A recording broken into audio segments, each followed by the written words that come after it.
A paz do Senhor Jesus para todos. Que Deus os abençoe mais uma vez. Estamos no livro de Mateus, capítulo 13. Aqui é o terceiro discurso de Jesus em Mateus e é o discurso das parábolas. A primeira parábola vai ser a do semeador, que vamos começar agora. Naquele mesmo dia, Jesus saiu de casa, foi para a beira do lago da Galileia, sentou-se ali e começou a ensinar. A multidão que se ajuntou em volta dele era tão grande que ele entrou num barco e sentou-se, e o povo ficou em pé na praia. Jesus usou parábolas para ensinar muitas coisas. Ele disse: "Escutem, certo homem saiu para semear. Quando estava espalhando as sementes, algumas caíram na beira do caminho e os passarinhos comeram tudo. Outra parte das sementes caiu num lugar onde havia muitas pedras e pouca terra. As sementes brotaram logo porque a terra não era funda. Mas quando o sol apareceu, queimou as plantas e elas secaram porque não tinham raízes. Outras sementes caíram no meio de espinhos que cresceram e sufocaram as plantas.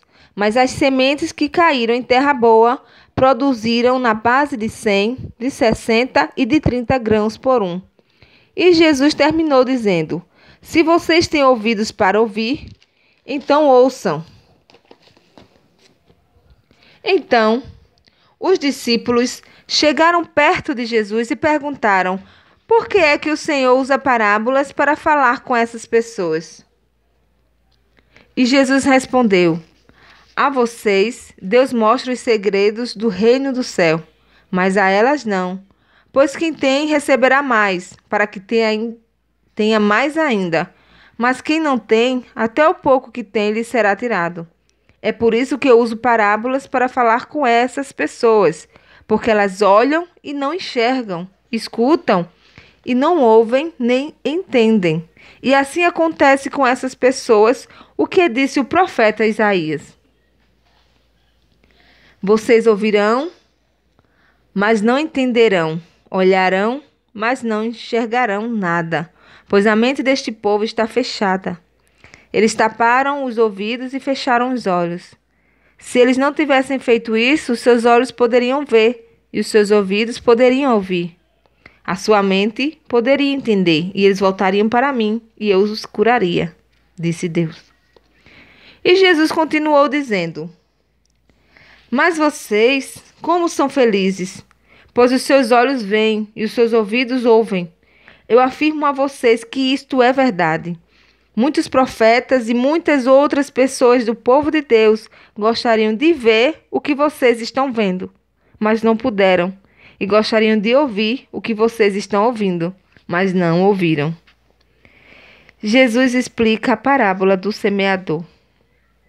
Então escutem e aprendam o que a parábola do semeador quer dizer. As pessoas que ouvem a mensagem do reino, mas não entendem, são como as sementes que foram semeadas na beira do caminho. O maligno vem e tira o que foi semeado no coração delas. As sementes que foram semeadas onde havia muitas pedras são as pessoas que ouvem a mensagem e a aceitam logo com alegria, mas duram pouco, porque não têm raiz. E quando, por causa da mensagem, chegam os sofrimentos e as perseguições, elas logo abandonam a sua fé. Outras pessoas são parecidas com as sementes que foram semeadas no meio dos espinhos. Elas ouvem a mensagem, mas as preocupações deste mundo e a ilusão das riquezas sufocam a mensagem, e essas pessoas não produzem frutos. E as sementes que foram semeadas em terra boa são aquelas pessoas que ouvem e entendem a mensagem e produzem uma grande colheita, umas 100, outras 60 e ainda outras 30 vezes mais do que foi semeado. Agora a parábola do joio. Jesus contou outra parábola. Ele disse ao povo: "O reino do céu é como um homem que semeou sementes boas nas suas terras. Certa noite, quando todos estavam dormindo, veio um inimigo, semeou no meio do trigo uma erva ruim, chamada joio, e depois foi embora. Quando as plantas cresceram e se formaram as espigas, o joio apareceu. Aí os empregados do dono da terra chegaram e disseram: Patrão, o senhor semeou sementes boas nas suas terras. De onde será que veio este joio? Foi algum inimigo que fez isso, respondeu ele. E eles perguntaram: O senhor quer que a gente arranque o joio? Não, respondeu ele. Porque quando vocês forem tirar o joio, poderão arrancar também o trigo. Deixem o trigo e o joio crescerem juntos até o tempo da colheita. Então eu direi aos trabalhadores que vão fazer a colheita: arranquem primeiro o joio e amarrem feixes para ser queimado. Depois colham o trigo e ponham no meu depósito. A semente de mostarda. Jesus contou outra parábola. Ele disse ao povo: O reino do céu é como uma semente de mostarda, que o homem pega e semeia na sua terra. Ela é a menor de todas as sementes, mas quando cresce, torna-se a maior de todas as plantas. Ela até chega a ser uma árvore, de modo que os passarinhos vêm e fazem ninhos nos seus ramos. O fermento. Jesus contou mais esta parábola para o povo. O reino do céu é como o fermento que uma mulher pega e mistura em 3 medidas de farinha, até que ele se espalhe por toda a massa. Jesus usava parábolas para dizer tudo isso ao povo. Ele não dizia nada a eles sem ser por meio de parábolas. Isso aconteceu para se cumprir o que o profeta tinha dito. Usarei parábolas quando falar com esse povo e explicarei coisas desconhecidas desde a criação do mundo. Jesus explica a parábola do joio. Então, Jesus deixou a multidão e voltou para casa.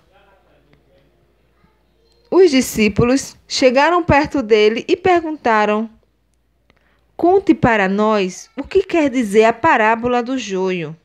E Jesus respondeu: Quem semeia as sementes boas é o Filho do Homem. O terreno é o mundo. As sementes boas são as pessoas que pertencem ao reino, e o joio as que pertencem ao maligno.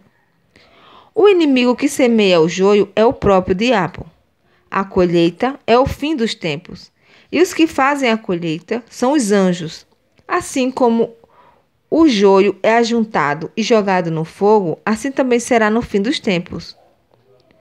O Filho do Homem mandará os seus anjos, e eles ajuntarão e tirarão do seu reino todos os que fazem com que os outros pequem, e também todos os que praticam o mal.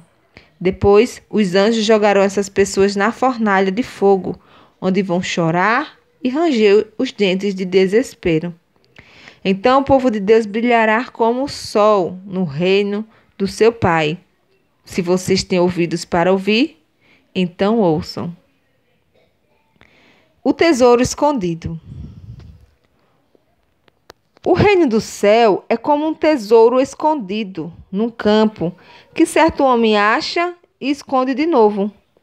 Fica tão feliz que vende tudo o que tem e depois volta e compra o campo. A pérola. O reino do céu é também como um comerciante que anda procurando pérolas finas. Quando encontra uma pérola que é mesmo de grande valor, ele vai, vende tudo que tem e compra a pérola. A rede. O reino do céu é ainda como uma rede que é jogada no lago. Ela apanha peixes de todos os tipos, e quando está cheia, os pecadores arrastam para a praia e sentam para separar os peixes. Os que prestam são postos dentro dos cestos, e os que não prestam são jogados fora. No fim dos tempos também será assim. Os anjos sairão e separarão as pessoas más das boas, e jogarão as pessoas más na fornalha de fogo, e ali elas vão chorar e ranger os dentes de desespero. Então Jesus perguntou aos discípulos: vocês entenderam essas coisas? Sim, responderam eles. E Jesus disse: pois isso quer dizer que todo mestre da lei, que se torna discípulo do reino de Deus, é como um pai de família que tira do seu depósito coisas novas e coisas velhas. Quando Jesus acabou de contar essas parábolas, saiu dali e voltou para a cidade de Nazaré, onde ele tinha morado. Ele ensinava na sinagoga, e os que o ouviram ficavam admirados e perguntavam: de onde vem a sabedoria dele e o poder que ele tem para fazer milagres? Por acaso ele não é o filho do carpinteiro? A mãe dele não é Maria? Ele não é irmão de Tiago, José, Simão e Judas? Todas as suas irmãs não moram aqui? De onde é que ele consegue tudo isso? Por isso, ficaram desiludidos com ele. Mas Jesus disse: um profeta é rejeitado em toda parte, menos um profeta é respeitado em toda parte, menos na sua terra e na sua casa. Jesus não pôde fazer muitos milagres ali, porque eles não tinham fé. É isso mesmo que acontece, né? No próprio lugar não tem valor. Então, aqui terminamos o capítulo 13. O próximo capítulo é 14. Então, fiquem com Deus. Que Deus abençoe todos vocês.